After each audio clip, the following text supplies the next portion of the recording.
This is Don't Panic, episode number 281, recorded July 6th, 2020. Hello, everybody, and welcome to this episode of Don't Panic, the technology podcast on gadgets, the internet, and you. I'm Sean Jennings, joined as always by Bookem Dano. It's Dan Miller, and come on down. It's Colby Rabidou. I've got a few more catchphrases this week. What's going on, guys? I don't get the reference. Bookem Dano, Hawaii 5-0 back in the back when that was a series, and that was Dano, I think, was one of the characters, and after they'd catch the bad guy, he'd say Bookem Dano, and that was kind of the Got it. So that was like the episode. The original Hawaii 5-0, not yes. Although maybe I'm sure they made a reference to it in the new one, but yes, that's a classic, and of course, come on down. The Price is Right. Come on Colby Rabidou, come on down. Yep. I think we should pivot to being a sleepy time podcast where we just talk really quietly and soothing. Like we have a soothing podcast about tech news. It'll ASMR? Hey, yeah, that too, I guess. Just get really close to the microphones. Right. Don't panic. Everything will be okay. Wait, here we go,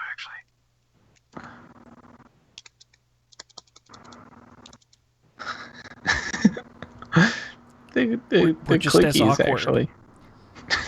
in silence. It's still weird. That'll be it. A podcast where it's just three people not saying anything for 1 hour, like literally not saying anything. Well, there was a great bit.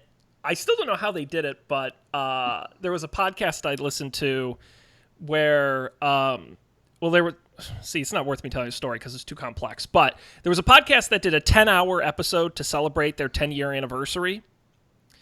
And it was a single 10-hour episode of a podcast, and it was great. It was very entertaining. So another podcast wanted to parody it and do an 11-hour podcast to beat the record.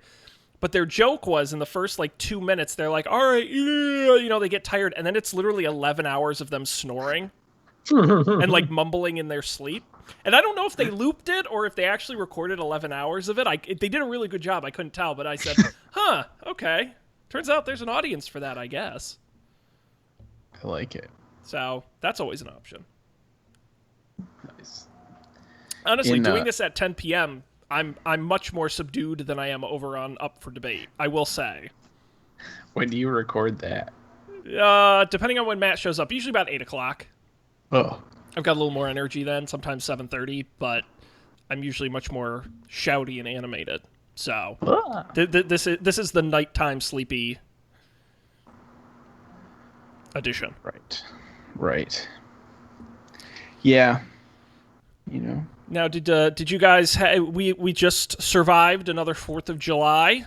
The three of us did. The country barely. Did you guys do anything thrilling for the 4th? Light anything on fire or eat a record amount? Like I told my family, we went for a walk, and then we looked at a bunch of houses that we can't afford online, which is the true American pastime. That's true. I do it every day. Thanks a lot. I actually went and saw my family. I went to Rhode Island. I didn't see any fireworks. Apparently, it was kind of crazy here in Boston because people set off fireworks everywhere. But I missed out, so I don't know. Good. I watched The Rise of Skywalker with my parents. Oh. Had you seen that previously? No. Now, yeah, I don't think I needed to see it. I was gonna say on the Colby feels good, feels bad scale, where did Rise of Skywalker land? I don't know. I feel like somehow they just didn't try hard enough. Something critical was overlooked, and I don't really know what it is. But boy, maybe it wasn't artful. Nothing in the movie should have been bad. It wasn't the thing. Was this in the most recent movie where they did the I don't know how to describe them. The force battles across space where they were in different rooms. Yes, and they I could like that. exchange. Oh, that That was a part I good gimmick. like. Yeah, and they could trade things. Like she gave him Yes. her lightsaber. Um, that was cool. I didn't like that the Emperor was back. Yeah. Uh, A lot of weird decisions. And I read somewhere that a big part of it. I mean, the movie had a lot of problems, but I read somewhere a big part of it is that when they kind of did these three new movies, each of the original main three characters were going to have their own movie. The first one was Han Solo's movie, Force Awakens. Then it was Mark Hamill and Luke Skywalker in the second one, and the third one was supposed to be the Princess Leia movie. And the whole movie was written around her. And then she died, unfortunately. right. And that was a Right. big, and basically, and this is true, basically every shot of her used, and this was also why all those scenes were so weird, all the shots of her used in Rise of Skywalker were literally deleted scenes from Force Awakens that never made it to the final movie, and they awkwardly edited them in. Yeah, that was weird. It never quite fit. See, I have lots of strong opinions about Star Wars, which is maybe not surprising. I really like the seventh movie, whose name is escaping me. Eighth Force movie? Awakens? Eighth movie. No, the one after Oh, that. A Last The middle Jedi. one. Last Jedi. Thank you. I thought that was like very different and unusual, and it like kept me interested the whole way through. Agree. Um, I think the problem with three is that they went back to the formula of one or of seven. It's like, oh, like if we just did Return of the Jedi, but with different characters, then everyone would love it just as much as they loved The Force Awakens. Which is like the Return of the Emperor and a bunch of these other things. And I think that they should I think it would have been totally believable and powerful to like have the opening crawl where like Princess Leia dies off screen. Yeah. Or you just edit some of that awkward footage in right at the beginning, in some like spaceship that explodes. Not too bad. I think that would have been a very interesting rest of the movie. Now there's no one left for Ray to talk to, but they didn't hire me for this, unfortunately. Yeah, it was. I mean, the way I've described it to people is, to me, it's not really a movie. It's sort of just a collection of scenes. Like, the characters only make their decisions because the script needs them to. Like, none of it really makes sense from a narrative perspective, where it's just like a bunch of stuff happens. And like they were making the movie on a checklist where they're like, all right, we got cameras, check. We got lighting, cool. Audio, awesome. Hey guys, we made a movie, high five. And like there was just no thought put into like the story. Yeah. Which is where I think it falls apart. And I agree with you, Dan. I know Last Jedi is very controversial. It's a love it or hate it movie. I thought it was great, mainly just because it was different. I think a lot of people like Rogue One for the same reason. It's a very different tone from a lot of the other Star Wars movies, which can be good and bad, but at least it's interesting, unlike Rise of Skywalker that was very vanilla. Yeah. I thought like another gripe I had like watching it was like the like sort of like mystery, like they were on like a sort of like follow the clues kind of thing, but like it was just so boring. It was like, okay, we'll go to this place and find a thing on accident, and we'll go to the next place and find a thing on accident. It's like, Well, it was Kylo Ren was sort of like a good example of that to me, where it's like you spend two movies setting up this guy. He's an interesting, complex villain. I think Adam Driver is awesome in the first two movies. And then in this last movie, they sort of just put his character in a blender. And I'm like, I don't quite know what I'm supposed to be taking away, where suddenly he's bad, but then he's trying to convince Rey to work with him, but then he's also not, but then suddenly he's good, but then he dies. And I'm just like, it's like, it was almost like this movie said, you know, all that cool stuff that happened in Last Jedi and Force Awakens, don't worry about. Just forget about that. Because none of that really is important to know for this movie, because we're just going to hit the reset button and throw these characters into the blender and just shove them through until they get to the end of the movie, and we can have the cheesy line of Rey Skywalker, and that's like the end of the movie, you know? It's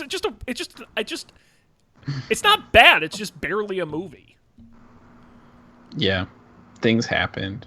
Yeah, honestly, like that's the one. I can see that right on the poster. Colby Rabbit who says things happened. Things happened.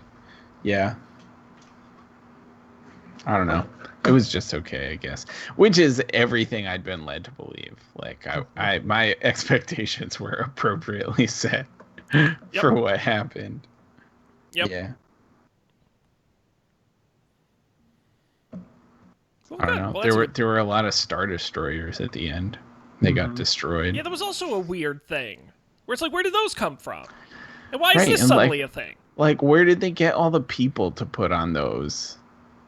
Well, and that was what was cool about Last Jedi, was it was about the people. Like, it was a very people-focused movie where it's like, evil isn't this big nebulous concept that has no base. It's like, it's people. And that was what was cool about it. In this movie, they're like, nah, don't worry about that. We have a bazillion Star Destroyer. Oh, hey, cool. Look, it's like... Yeah. Yeah. I don't know. But anyway, well, that's a good way to spend your weekend. Yeah. How about you, Sean?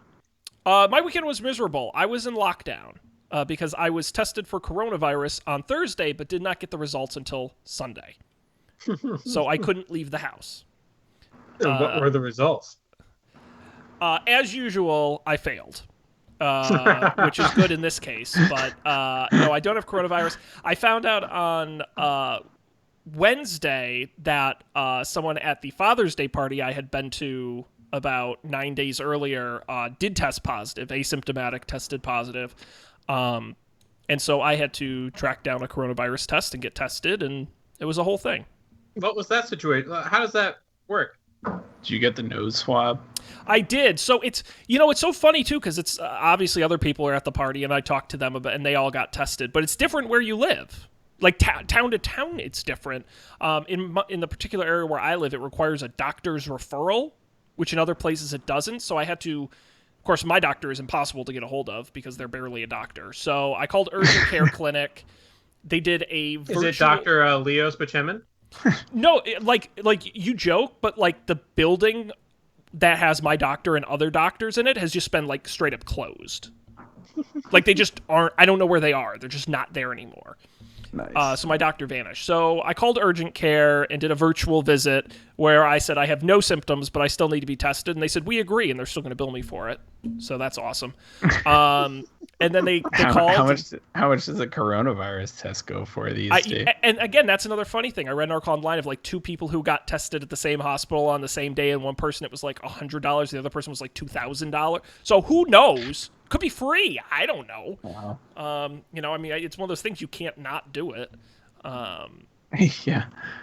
But yeah, so I scheduled time. It was, like you said, Colby, the drive up, drive-through testing. If you guys, it's kind of fun. You can experience what it would be like to get coronavirus tested at home if you want to, like, simulate the experience. You just need to take 2 Q-tips and shove them uncomfortably far up your nose and then aggressively swish them around. And that's basically a coronavirus test. See, I was very sick in the beginning of April, and I know that it wasn't coronavirus because I tested positive for the flu. But the flu test that they gave me was that. Like, I had never had that experience before. You get the bagel. It's not a regular size Q-tip though, right, Sean? It's like long sized.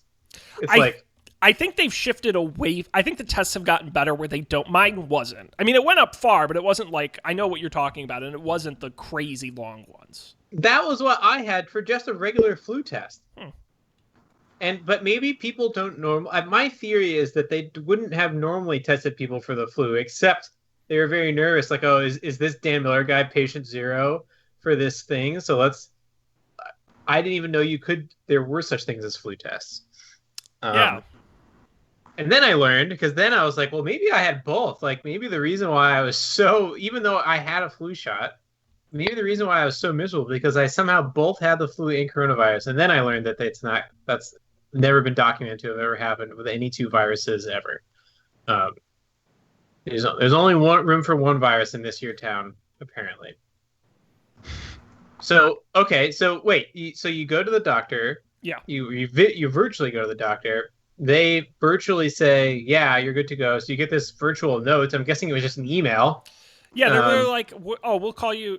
Literally in a span of an hour, it went from my very first phone call to scheduling a visit, having the visit, saying I need the test, calling me to schedule the test, and scheduling the test. All happened in about an hour.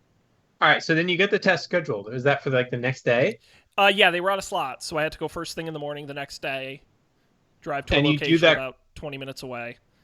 You do that car thing. Yep, you just drive right up and you wait in line and you show them your ID so they know it's you and you roll down the window and they just shove. You don't do it, they do it, and they just shove it up their nose and they swish it and. Well, so were they looking like they're out of the E.T. movie? Oh yeah, they were in the gown and the plastic mask and the other multiple I mean, they were being pretty protective. Yeah, for sure. But it was honestly, it took a very short amount of time. I mean, it was very quick. And then like I when said, do you get your results back? Well, they said most people, it's like 24 to 48 hours, and they were saying most people get within 24. I think I was screwed by the holiday because I think I would have gotten it on Saturday if it wasn't the 4th, but they took until Sunday to get it to me. Yeah. And I read somewhere there's a spike in testing, obviously, with stuff going on, so maybe they were a little backed up. But the other people who got tested in a different part of Massachusetts, they got their tests like 2 days before I got mine. So it just totally varies by where you live and if they have to ship the samples around for tests and all that kind of stuff. So. Weird. Not the worst thing, but it is a really good reminder that, like I said, the person I got it from could have gotten it from who tested positive. They were asymptomatic. The person they got it from was asymptomatic. Weird. You know, it's the only reason the person found out is because they went to the hospital for an unrelated medical condition and they test everybody going into the hospital, and that's how they found out they had it. So, damn. you just, and then the person I could have gotten it from was quarantined for 14 days with someone who actively had coronavirus back in March or April, and we all assumed she had just had it with no symptoms at that point because they were locked in a house for 14 days. I guess not. You just don't know. So right. So anyway, I stayed inside all weekend. Scrounged what little food I had. So it was a treat. It was a great weekend. I loved it. I slept a lot, so it was great. Wow. But I found out I am going back to the office either next week or 2 weeks after that. So my work from home is soon to be over. I think our office officially reopened today. But for with phase people 3. Who want to go. Yeah.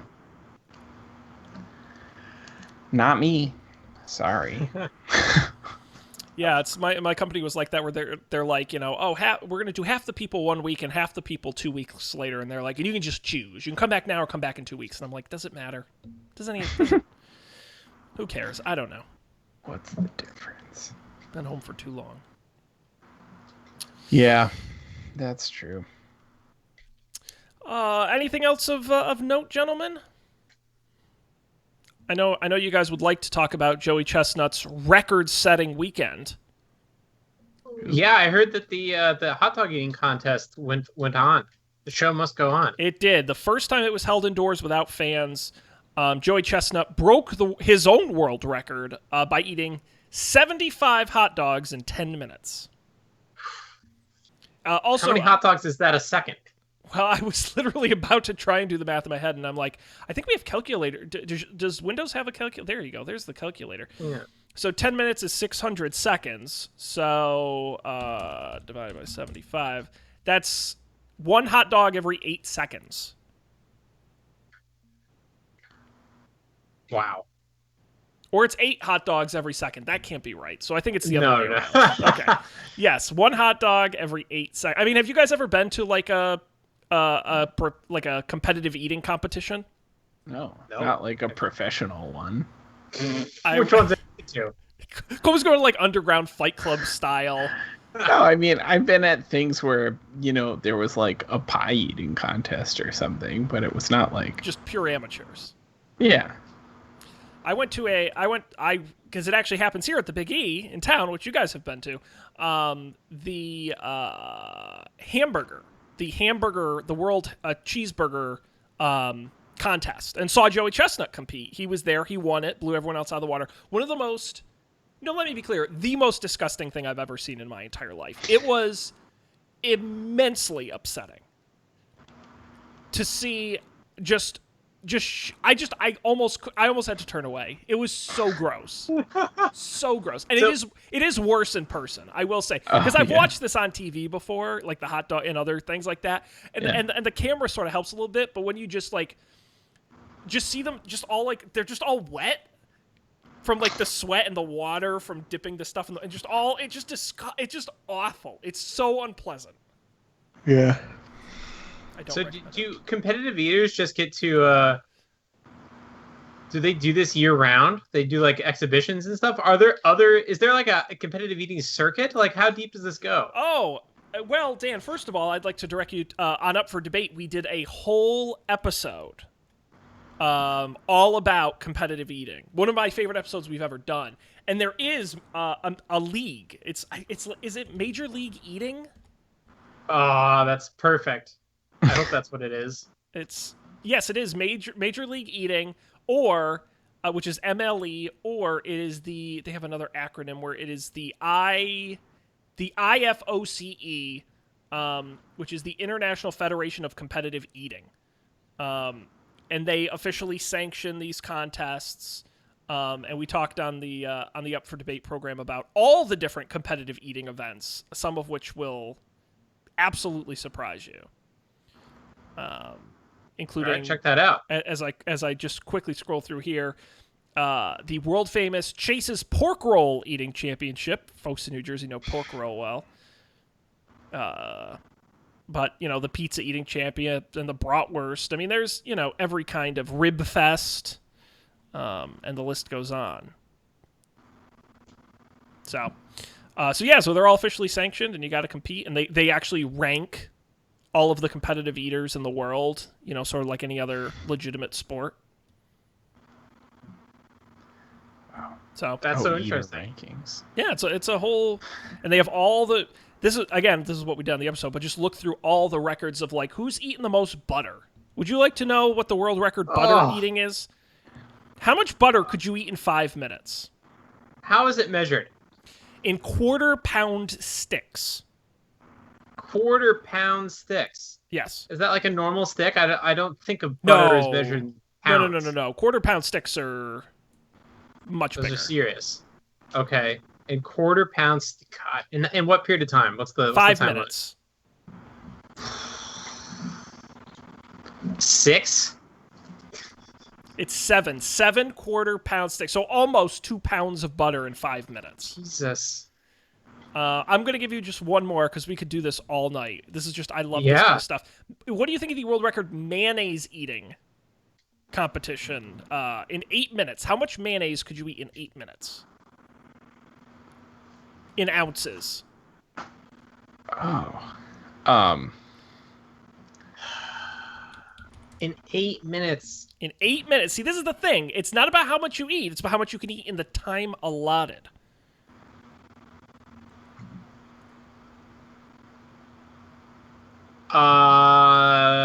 73 ounces. We're going to say 64. How about 128? Oh my god. I would love to see the video of that. That's so much like the volume of that. Ugh. Yeah, gross. well, that's the thing. I'm just picturing tubs of mayo, like two big tubs of mayo. They do them in bowls, big bowls, and you literally just eat out of the bowl. Which I would think it's hard to swallow because it is that sort of thick. How about 44 Maine lobsters in 12 minutes? Do you have to crack them? That it doesn't say. That would be impressive if you had to shell them yourself. How many? All right, this is one we could actually do here on the show. I'd like to know is how many chicken nuggets could you eat in 5 minutes? Seriously think about it. What do you think you personally could do in 5 minutes? I mean, I think I could do, even if you said 5 nuggets, 1 nugget every minute, which which is 25 nuggets. I think I could do that, but that's about my limit. Wait. You said 5 minutes, right? Yes. 1 nugget a minute would be 5 nuggets. What are you talking about? Okay. then I could do 5 nuggets in 5 minutes. That is where I stand. I gave myself a little too much credit. I think I could do 30. Wow, that's 30, pretty good. 35. I was thinking like 2 dozen maybe. That seems achievable. Okay, that's reasonable. How about the world record of 80 chicken nuggets in 5 minutes? Oh. No way. Yep. So there you go. Everyone check out majorleagueeating.com/records, one of my favorite pages on the internet. Because there's everything on here from pulled pork sliders to moon pies to grapes. 8 pounds of grapes in 10 minutes. Oh, God, oysters. There is an oyster record, actually. Aren't you glad you asked? How about 47 dozen oysters in 8 minutes? I saw 47. I was like, yeah, that's a lot of oysters. And then I saw the dozen, and I was like, oh, that's an order of magnitude. That's several orders of magnitude. I mean, this is just horrific. 10 pounds of frozen yogurt in 6 minutes. And there are people, by the way, again, the Joey Chestnuts of the world, the really top, the Matt Stoneys and the Sonia Thomases, all they do all year round is travel around the country and are paid to do these events. It's crazy. Yep. I want to know now I'm curious, what is the world record for how fast someone can shell a lobster? Oh, that's interesting. So Right? it's not even Like about eating it, just how fast you could shell it. Yeah, and you're judged on based on the poundage of meat that you get out at the end. Well, it does say, so that 44 Maine lobster record, it is 11.3 pounds of meat in 12 minutes. So you're doing about a pound of lobster meat a minute. Could you imagine in 12 minutes you've added 12 pounds to your body? It's upsetting. Have you guys ever seen the photos of like the stomachs of the competitive eaters like right after? They look pregnant. I think I have. It is disgusting. Especially because some of them are bigger guys, but like the Joey, like they're skinny guys, like they're not fat guys. Right. And it just looks just wrong. Just the worst. I would love to read a book about this because there must be lots of little tricks, like training, right? Like what's the training regimen? Absolutely. And part of it is stretching out the stomach right leading up to the event. And there's all kinds of strategies that go with it. Huh. Yep. How else are you going to eat 8 pounds of baked beans in 2 minutes and 47 seconds? Don't just walk off the street and do that. But anyway, we could go on all day with that. But unfortunately, we cannot. So we're going to move on to the tech news. We've got some stories here in the rundown. A real nice mix this week of a number of topics while you guys are deciding which one we're going to start with. Thanks, everybody, for joining us live right now. Facebook.com/Don't Panic Show, about 10:15 Eastern on Monday. We got a couple of viewers hanging out. We appreciate it as always. If you've got a thought or something you want to say during the show, let us know in the Facebook comments. We're watching it all throughout this hour. Guys, what is going to be story numero uno?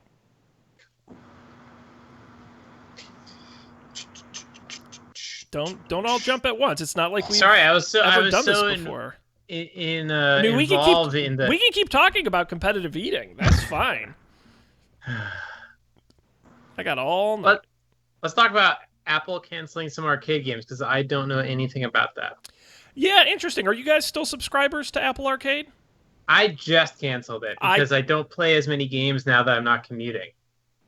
Yeah. No, I canceled a while ago. Good long while ago. Yeah, well, that's a problem, and Apple is looking to work on that. Apple has reportedly, according to Bloomberg, canceled contracts for some in-development games after determining they didn't have the level of engagement the company was looking for. The tech giant wants titles that keeps players hooked so they subscribe after their free trials are over. In a call with developers, Apple's reportedly pointed to the action puzzler, we know this one on the show well, Grindstone, as an example of what it is looking for. That's basically the whole story.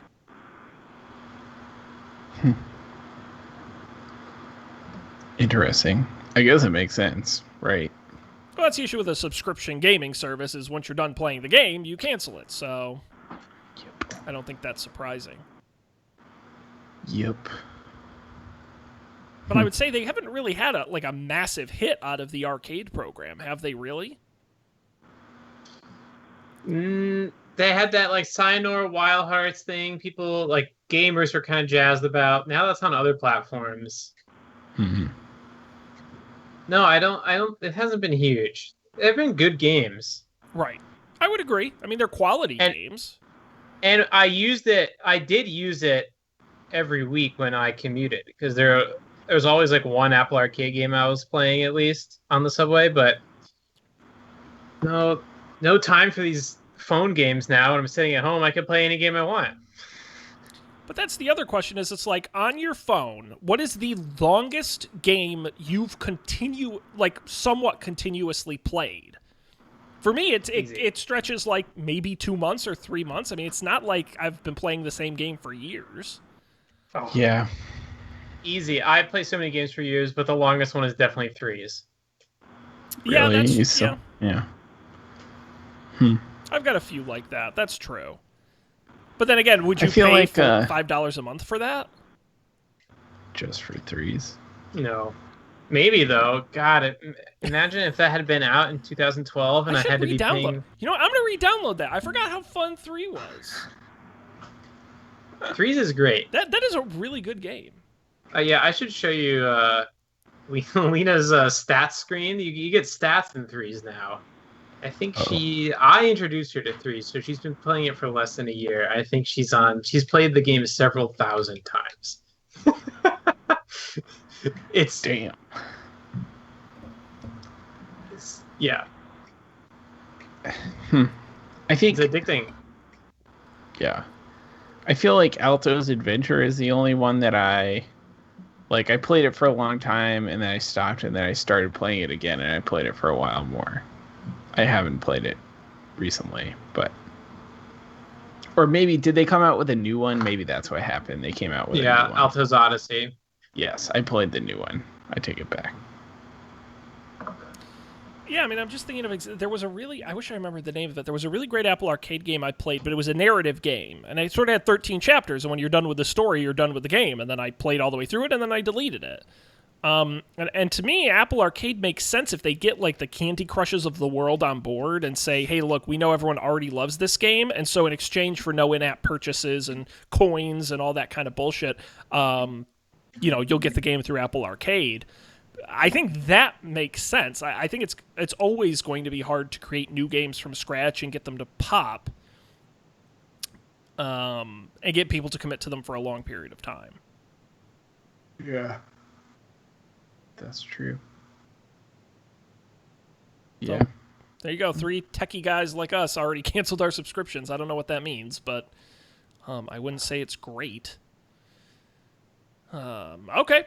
Well, there you go. There's that story. We'll see where that goes. I hate to say it, but like Apple News is the most egregious example of this, but I wonder how much of this is like, well, did we have however many billion iPhone users, right? And if we could just get 0.05% of them to accidentally subscribe to something and forget about it for some number of months, that would be N millions of dollars in the bank. Right. Yeah. Well, and it's, it just, for me, just goes back to the bundled subscription and why Apple isn't doing an all-in-one subscription, because when you're paying $4.99 for Apple Arcade and whatever Apple News is and Apple TV Plus and iCloud and all the, if it were $20 a month and you get everything Apple, you sort of lose the fact that, okay, it's sort of like Amazon Prime, where it's like, I don't use every feature of Prime, but I use enough of them to justify what I'm paying for. I think they're always going to struggle if they keep adding these subscriptions where you're only going to piecemeal the ones you want instead of kind of being conned into paying for all of them. Right. And Apple TV Plus, by the way, hasn't been a huge success. I mean, what of their subscriptions really has been a huge success? Yeah. iCloud storage. Apple Music. iCloud, yes, the 99 cents everyone pays to get a little extra iCloud storage. Yes. That's one of those things. If you can get half of your users to pay 99 cents a month. And I'm sure the margins on that are out of control. Yeah. Yeah. Yep. Yeah. Taking our money. That's good. I won't tell you how many storage services I pay every month. It's kind of stupid, but I don't. They all hit you up for like 99 cents or $1.99 every month, and I'm like, of course, Google, of course, Dropbox, take my money. I'm running up against finally my original Google Drive Gmail limits. I'm at like 95% usage, I think. Me too. I think it's because I turned on Google Photos for a while. Yeah, that And kills so it synced all of my iPhone photos to that. And I like haven't, I don't know. I just need to delete all that shit because I don't need it to be on Google too. The other thing I learned is my Google storage ran up, like yours, up towards the limit. And that was when I learned they have like 3 different levels of deleting files off of Drive. Because I deleted a ton of old stuff off my Google Drive, and then they're like, oh, your storage didn't go down. And I'm like, what? And so I went into the trash, and I'm like, please delete these. And they go, okay. And it didn't go down again. And I'm like, oh, there's like a recently deleted in the deleted, and you have to delete them. Like, you have to delete them 3 times before they actually go away. Right.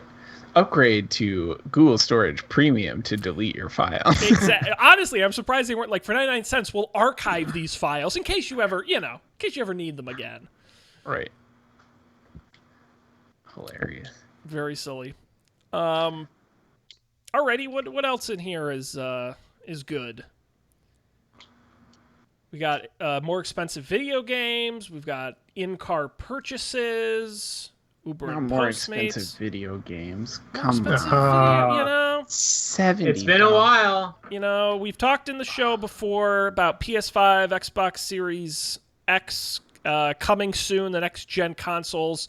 You guys may remember that before the PlayStation 2 price, the Xbox price of games was $50. They went up to $60 when they rolled out the 360 and the 3 and the Wii.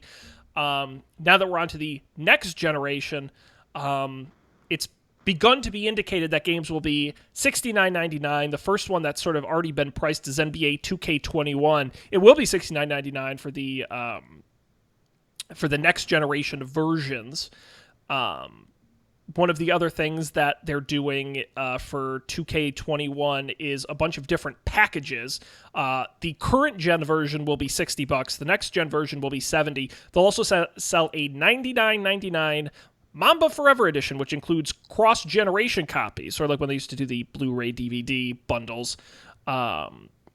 It provides a copy of both within the same console family, so you can't get one Xbox, but it's both got to be within the same. Yeah, so Great. there you go. At what point do games become not worth it? I wonder what the overall history of this is. Was it like? I feel like it was always $50 new throughout most of like my time playing it in the beginning, but I do remember when it was raised to 60. But was it lower before that? I feel like there was a time when it was like 40. Wow. I don't know. I don't know about console games because for a long time, like until college, I didn't really play console games. But I feel like there was a time when it was like $39.99 was like the price. With standard Ford guess Copilot that sounds 360. for a new game. And then it went up. Maybe it was always 50. But I don't know. I'm trying to quickly find an article that tells me the history of what video games. And what's interesting is I wonder. I'm thinking now about that excellent Console Wars book you recommended a while ago, Sean. Yes, great book. I wonder if they actually get together and talk about this, or do they leave these little hints for each other, like leaks to the press? Oh, like yeah, it might be $70, and everyone's like, okay, $70, we could get away with that. Yeah, I think it's a sort of unspoken. This article I found on Ars Technica. In 1982, a copy of Activision's Tennis would run you $19.99 in the Sears Holiday Wish book, but with inflation, that's about $50. So, wow. Really, just from the early 90s. In our lifetime, that's how much inflation has grown? Oh, yeah. Yeah, That's inflation's been crazy. out of control. And it says here, now that was one of the cheaper, Tennis, not a very interesting game. In television, which was a more expensive console, B-17 Bomber game would be $39.99 back in those days, or almost $100 in today's money. So games have always sort of ranged aggressively. Some titles, when they went to discs, new games for PlayStation and Sega Saturn routinely retailed for $60 in 1996 dollars. So, games have always been sort of expensive when you look at it from an inflation perspective. Mm-hmm. The interesting question for me is digital downloads, right? Mm-hmm. Are those $70? Yeah. If they're not, does that make for a more compelling? One of the interesting things is in this article in The Verge talking about NBA 2K21 talks about it, but Microsoft has a smart delivery program it's offering for the Xbox Series X and the Xbox Ones for free upgrades that support it to take cross-gen upgrades for free. So if you get the digital version, if you then later get an Xbox Series X, you'll automatically get, depending on the developer, the upgraded Series X version for free. So I'm just curious how they approach digital. I don't even know. Now I'm going to quickly Google to see what the sort of physical versus digital video game sales have been as of late. That's a good question. I was just going to say that if they can sell Kindle books for more than the real book costs, I don't think they'll have a problem selling video games for the same cost digitally as they are physical. So according to this, in 2018, a record 83% of all computer and video games were sold in digital form. Wow! Now that includes computer and video games, so I don't quite know what the console... Yeah, but computer games do not compare... My understanding is that the market for computer games is way smaller than it is for the console games. That's true. Mm. That is true. So, it says here a 60% drop in physical game sales for consoles from 2009 to 2017. So, I think that makes more sense.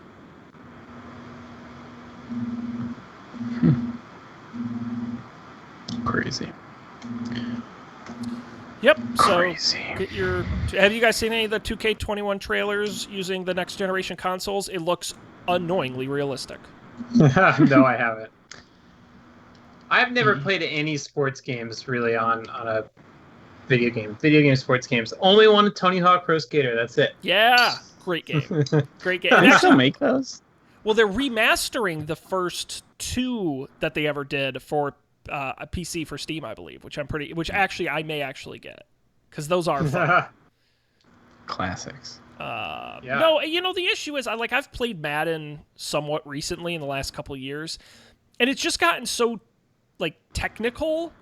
It's very hard to learn for the first time, I find, in those games, where once you sort of get the gist of it, it's not too bad, but you got to control this player and pick the plays, and this button throws, and it's very complex. Yeah. Yeah, because I don't understand how football works, I could never figure out how to play those games. That's also the problem. There's no tutorial mode, or it's here's what the plays are, here's what the kicker does. Nope. Well, and that's the thing for me is I wish they had a mode. Maybe they do. I wish they had a mode where you just pick the plays and then they just run. What I don't like is having to control the players because I find that hard. I would like to just go through the playbook and pick a random play and be like, this looks stupid, and just make them do it. It's when you actually have to control the player and I'm just sort of running in circles where that's where it all falls apart. You want a football simulator. You don't want to play. Have you guys ever watched on Twitch or anything? They do Madden simulations. Where you just set it to play a game, and I'm I've watched those. I think they're interesting. But I'm also a loser, so, don't take too much stock in that. I don't know. I think it's lame that they're charging extra for versions that'll work on both consoles, especially if they're digital. That is such a racket. Some games are not charging extra. Right. It also makes me think that my games on the PS4 right now are never going to be on the PS5. Well, that's what's confusing is Microsoft, different than Sony, Microsoft was clear where they're no, basically all of the Xbox One games will work on the new console. So I'm so then why do I need to buy I guess because if I bought the Series 10 version, I couldn't play it on my Xbox One. But then, like, why would I want to do that? It is very confusing. Yeah, is it like is the one that runs on your Xbox One, like if you don't buy the upgrade one, will that the dumbed down one for the Xbox One still run? It'll just like look worse or something? Is that they're just gonna artificially like tone down the settings? Well, that's what's weird about the digital version is unlike the physical version where it's like, well, the disc works or it doesn't. With the digital version, they could just like artificially lock it, even if it like it will work on the Series 10, but we're gonna make you buy both. But is that like the same for all developers? Is that like a per developer decision? Is that a Microsoft decision? Yeah, it's very confusing. Does not make me excited to buy a new console. No, definitely not. But it's got ray tracing. The rays. It's all about the load times. Oh, zippy. Which one of us is going to take the next gen console challenge? Is the question when they come out this holiday season. Probably me. Ain't gonna be me. I would love to see Dan get like the giant honking PS5, the spaceship looking PS5, vertical right next to his TV. No, it's not going vertical. Did you see? Did I share? Crazy. Did I share the Onion article that they did about Sony releases hat accessory for PS5 and they just photoshopped like a little hat sitting on top of it? No. On top of the new PS5, and they're like, Sony releases line of decorative hats for your PS5, and it was like, they come in all kinds of colors, and you could buy them to put on top of your PS5. They have little photoshops. It was very funny. Cute. Guys, let's see here. We can do one more story, or we can move on to picks. If there's something jumping at you, we can talk about it. Otherwise, we're gonna move on. Suspense is killer. Very games focused tonight. Yeah. It was not a very exciting week for tech news. It's a holiday, man. Always kills us. Oh, right. No one wants to release anything around the holiday. And the other thing, too, is usually this time, it's like that sort of June into July, it's going to start to get quiet. Again, it's with COVID, who knows? But usually it gets quiet until we hit the back to school, late August, early September. July is usually a pretty quiet month for us, so... but that's all right. We'll find things to talk about, like our picks. It's the part of the show where each of us bring something we want to share with the world. And we have got some picks here in the rundown. And we're going to start from the bottom and work our way up. That's not a derogatory. It's just how it's listed in the sheet. Colby, what do you got? When I was at my parents' this weekend, the TV was on, because that's a thing that happens. And there was a commercial for an upcoming live 30 Rock reunion show of some kind. Next week, July 16th or 17th. Only event. Yeah. It's airing live one day, and then it's available on the Peacock streaming service, so you should probably watch it on TV. And you want to know the really crazy thing about this? The reason that they've done this is the 30 Rock characters are actually presenting NBC's new shows for the fall. So it's actually sort of like which I guess is funny, but also not funny, where it's like a commercial for all the new NBC shows, except it's the 30 Rock characters are presented. I'm not quite sure how it's going to work out. It's all very confusing to me. That's what this thing is? Yes, it's not like a fresh 30 Rock episode. It's like it's actually just a clever way to present the new NBC shows, was how I read it, how it was explained to me. Weird. Well, I'm going to watch it. And we'll report back. Now, why do you say don't watch it on the Peacock thing? Oh, no, I just assume it'll be difficult to watch. Like, I don't want to subscribe to Peacock. Peacock isn't even publicly available yet. I've got to double check and look, because Peacock is available if you're a Comcast customer. You can get it on your set-top box, but July 15th, it officially is available to the general public. I see. I am a Comcast customer. You know what I was trying, because it says for all Xfinity Flex and Xfinity X1 customers who have a subscription to Xfinity Internet or Digital Starter TV or equivalent or above. I could not figure out how to do it on my X1 box. So if you can figure out how to do it, Colby, please let me know. I don't have a TV confusing. box. I don't have a Oh, you just have the internet? Yeah. Well, it says if you have a subscription. Oh no, you have to be a Flex or X1 customer who has a subscription to the internet. Yeah. Stupid. So many asterisks. But in any case, Nice. I'm optimistic.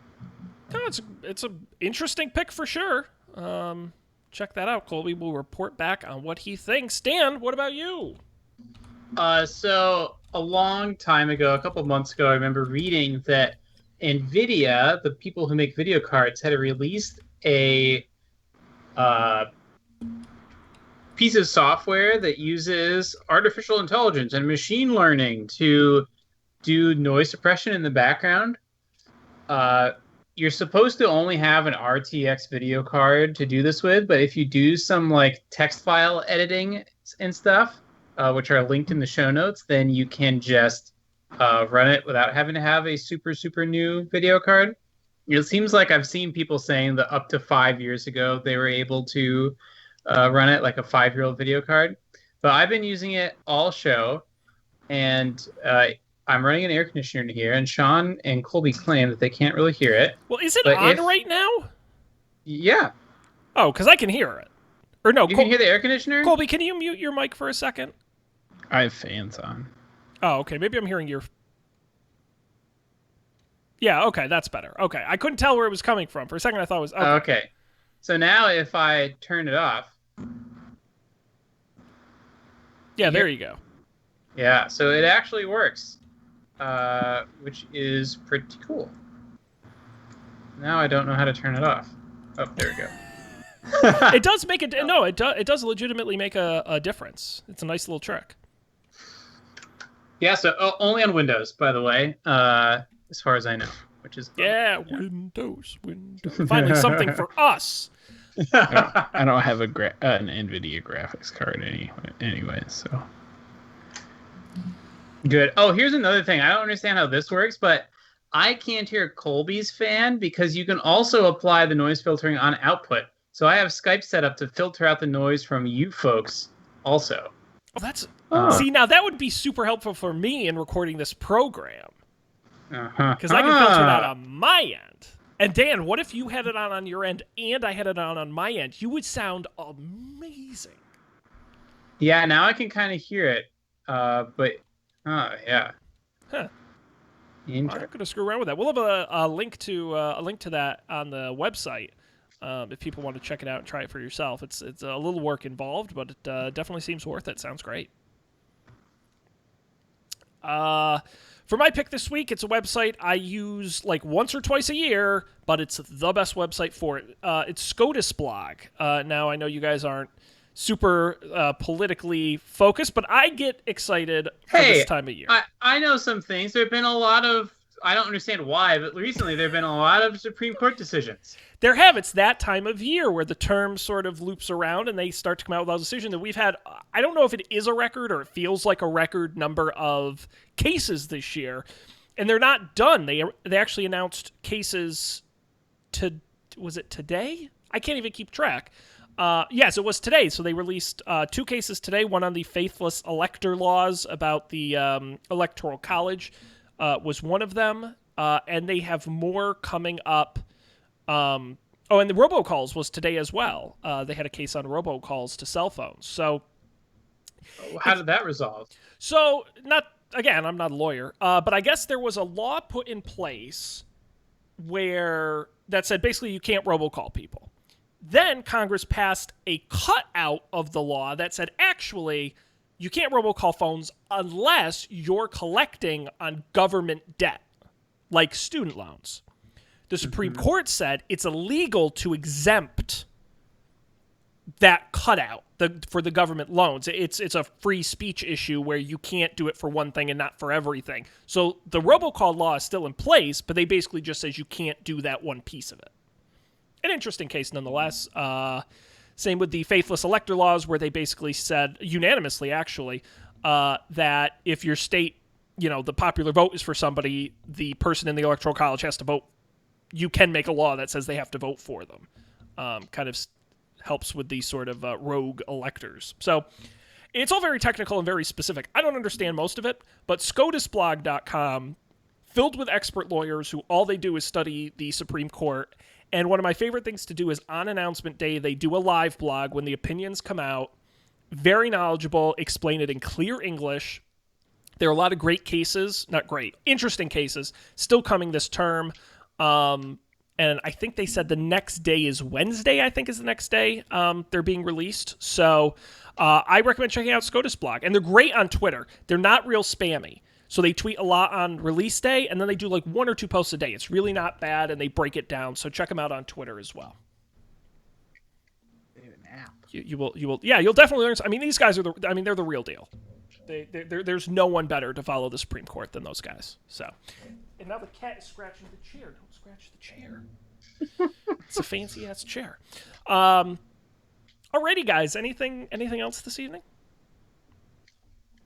Nope. That's it. Is anyone gonna get their fancy Apple ARM computer to port their apps to? No. Okay. No, then I don't have anything else. I got no apps. Yeah, Colby did suggest though that people should go check out our brand new website. It's very nice. Yes, the only website that we have that I had nothing to do with. So is that why Colby it's so gets great? all the credit and all the blame. Yeah, it's if awesome. it's better than all the other websites, then that might tell you something too. It's awesome. We kept the toggle. That was everyone's favorite feature. We kept the toggle, the audio-video toggle, which I'm a huge fan of. The pics are there, and this is just phase 1 of a multi-phase project. You just wait. You just wait. We're coming to VR soon. It's going to be fun. One thing, a crazy idea I had. I think last time, it probably wasn't on the live show, but we talked about transcribing Don't Panic. YouTube has, allegedly from the YouTube API, you can get the closed caption transcripts that Google generates automatically for videos. Oh. So that scares the hell out of me. Maybe I'll just, I was like, scrape the transcripts, right? Fully searchable, Don't Panic. All the content. I'd love to know how accurate those search. are. We're going to get in so much trouble when something mistranslates and someone is like, wow, they talk about blank a lot. And we're like, we didn't actually say that. Google just thinks we did. But that's a neat idea. Yeah. I do like it. Yeah. I would love to be able to search some of our deep archives as we approach episode 300. I also will very quickly, have you guys been reading any books at all? Not recently. I might have one ready for next week. I'm undecided on it. I've been reading the Witcher book. Oh. I've been reading it for like 7 months, but I lost my Kindle for a while, but I found it again. So I started reading. Excellent. Why do you ask, Sean? Well, I bring it up because we have 2 episodes left in our Rocky Saga, Creed and Creed 2. But we've already decided, following Creed 2, we're going to bring back the Summer Book Club over at Up for Debate, where Matt and I are going to bring some great books. I just finished reading a book about the FIFA corruption scandal in soccer, which was fine. I'm probably not going to pick it. It's a fine book. And I got a book about the history of fast food in America I'm going to be reading next. So I'm getting prepped for that episode. I've already got some great picks. Knowing Matt, who knows what he's going to come up with, it's going to be a great episode. UpForDebate.tv or subscribe to Up for Debate wherever you get podcasts. That'll be coming up soon. So we got a lot of greats. And I'm already plotting out Sean Tember, which is going to be here in a flash. So that's going to be a great month. I'm very excited. Of course, this show, we mentioned the website, don'tpanic.io. Of course, you can subscribe to the podcast wherever you get podcasts. We're on all the major platforms. You can check us out there, the video version on YouTube as well. And, of course, you can follow us at Don't Panic Show at Gmail. Oh, boy, I'm so screwed. At Don't Panic Show on Twitter. Don't Panic Show at gmail.com. And by the way, we never plug our own Twitter accounts. At Sean Jennings for me, at Colby Rabidou, and at JazzDan. That's me. You're going to want to check those out as well. But that's going to do it here. So we'll be back next week, hopefully with a little bit wider breadth of tech news and a little less talk about gorging on huge amounts of food in very short amount of time. But until then, I'm Sean. They're Colby and Dan. Thanks for being here. We'll see you next time for another episode of Don't Panic.